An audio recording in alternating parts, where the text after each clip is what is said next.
La filière méthanisation en est à son tout début. En réalité, c'est une filière émergente. Le premier tarif d'achat date de 2006 et la deuxième série de tarifs d'achat, c'est 2011, aussi bien pour la cogénération que pour l'injection. Et on se retrouve aujourd'hui, après cette courte période, avec 200 unités agricoles ou territoriales, ce qui représente un doublement dans les 2-3 ans qui viennent de s'écouler, mais évidemment, on n'est pas à la hauteur des 7000 méthaniseurs allemands. Le modèle français en termes de méthanisation est un modèle assurant le traitement des effluents d'élevage en les valorisant en énergie et en amendement et engrais.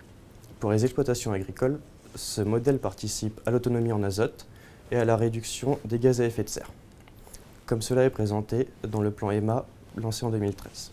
Le modèle français se distingue du modèle allemand, qui a pour vocation exclusive de produire de l'énergie renouvelable à partir de cultures énergétiques.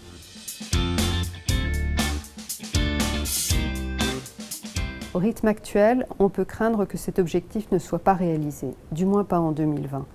En effet, le délai de montage d'un projet et le délai d'obtention des autorisations administratives est très long, même si une expérimentation d'autorisation unique actuellement en cours a pour objectif de réduire ce problème.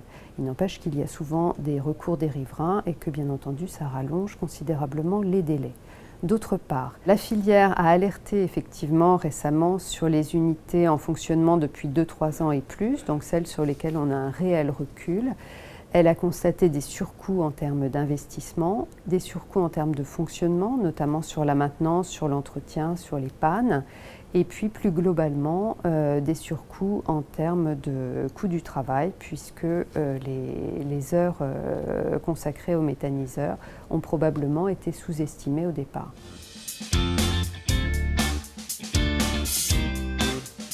Les tarifs d'achat actuels laissent très peu de marge de manœuvre aux aléas. Or, les aléas, on peut constater à l'expérience qu'il y en a énormément dans la vie d'un projet de méthanisation. Il y a des aléas mécaniques, donc qui tiennent au fonctionnement de l'installation. Il y a aussi des aléas qui tiennent aux intrants.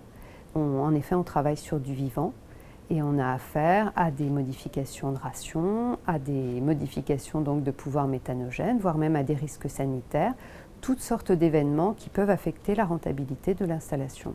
Aujourd'hui, plusieurs études sérieuses sont en cours pour évaluer ces aléas et leurs conséquences sur la rentabilité des unités en exploitation. Mais il ne faut pas oublier qu'il existe des unités rentables qui procurent une réelle amélioration de revenus aux agriculteurs.